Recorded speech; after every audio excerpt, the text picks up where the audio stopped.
महत्त्वाची बातमी महाराष्ट्रातील 12 कोटी जनतेसाठी ही अत्यंत मोठी आणि महत्त्वाची बातमी म्हणावी लागेल, कारण मराठी भाषेला अभिजात भाषेचा दर्जा केंद्र सरकारने दिलेला आहे। केंद्र सरकारने हा मोठा निर्णय घेतलेला आहे। मराठीसह 5 भाषांना केंद्र सरकारकडून अभिजात भाषेचा दर्जा देण्यात आलेला आहे। त्यामध्ये आपण पाहतोय की पाली असेल, प्राकृत असेल, बंगाली असेल या भाषांचा देखील समावेश आहे।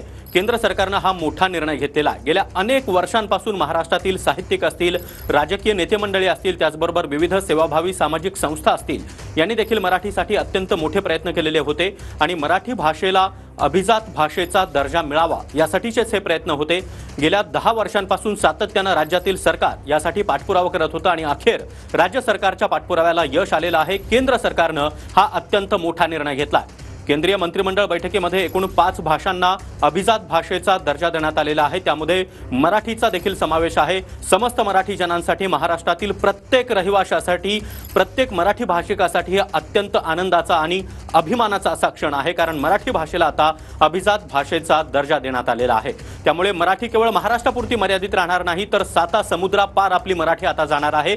मराठी भाषेच्या संवर्धनासाठी आता राज्य सरकार, केंद्र सरकार मिळून काय प्रयत्न करतं, कोणते निर्णय घेतं हे देखील पाहणं महत्त्वाचं असणार आहे। मात्र आत्ताच्या क्षणाला प्रत्येक मराठी माणसाच्या मनामध्ये आनंदाचं वातावरण आहे, कारण केंद्र सरकारने मराठी भाषिकांसाठी, मराठी भाषेसाठी हा अत्यंत मोठा निर्णय घेतला आहे। मराठी भाषेला अभिजात भाषेचा दर्जा देण्यात आलेला आहे। केंद्र सरकारने आपल्या कॅबिनेट मीटिंगमध्ये हा निर्णय घेतलेला आहे। त्यामुळे मराठीसोबतच इतरही 5 भाषांसंदर्भात केंद्र सरकारने हा महत्त्वाचा निर्णय घेतलेला आहे। केंद्र सरकारने मराठीसोबतच बंगाली असेल, पाली असेल, प्राकृत असेल, त्याचबरोबर अन्य एका भाषेसंदर्भात अभिजात भाषा देण्याचा निर्णय घेतलेला आहे आणि केंद्र सरकारने महाराष्ट्रासाठी हा अत्यंत महत्त्वाचा निर्णय घेतला आहे। आगामी विधानसभा निवडणुकीच्या तोंडावर किंवा निवडणूक जवळ आलेली आहे, त्यामुळे कुठेतरी हा निर्णय घेतला आहे का असा सवाल देखील आता उपस्थित केला जाईल। मात्र आत्ताच्या क्षणी संपूर्ण मराठी माणूस असेल, महाराष्ट्रातील प्रत्येक मराठी भाषिक असेल, त्याच्यासाठी हा आनंदाचा असा क्षण म्हणावा लागेल।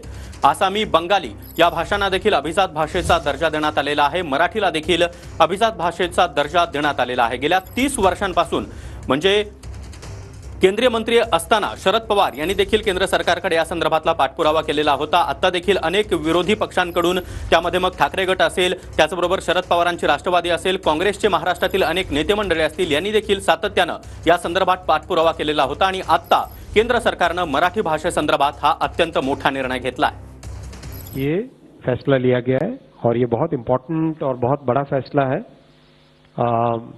मराठी, पाली, प्राकृत, असमीज और बंगाली, अभी तक हमारे पास जो नोटिफाइड क्लासिकल लैंग्वेजेस थी वो थी तमिल, संस्कृत, तेलुगु, कन्नड़ा, मलयालम और उड़िया। ये लैंग्वेजेस क्लासिकल लैंग्वेजेस नोटिफाइड थी।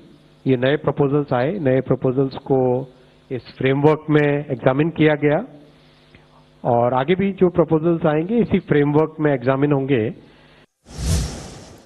तर मराठी भाषेला आता अभिजात भाषेचा दर्जा देण्यात आलेला आहे। केंद्र सरकारने मंत्रिमंडळ बैठकीमध्ये हा मोठा निर्णय घेतलेला आहे। एकूण 5 भाषांना आता अभिजात भाषेचा दर्जा देण्यात आलेला आहे। त्यामध्ये मराठीसह पाली, बंगाली, आसामी, प्राकृत या भाषांना आता अभिजात भाषेचा दर्जा देण्यात आलेला आहे। त्यामुळे आपली मराठी, आपली मायबोली आता केवळ महाराष्ट्रापुरती मर्यादित राहणार नाही, ती केंद्रीय पातळीवर, त्याचबरोबर 7 समुद्रापार देखील जाणार आहे।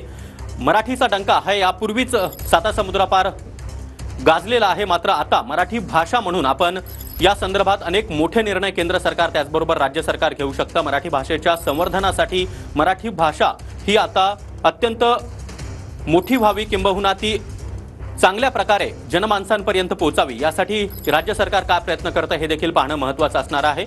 मात्र देवेंद्र फडणवीस यांनी देखील ट्विट करत या संदर्भातला या निर्णयाचं स्वागत केलेलं आहे। आजचा दिवस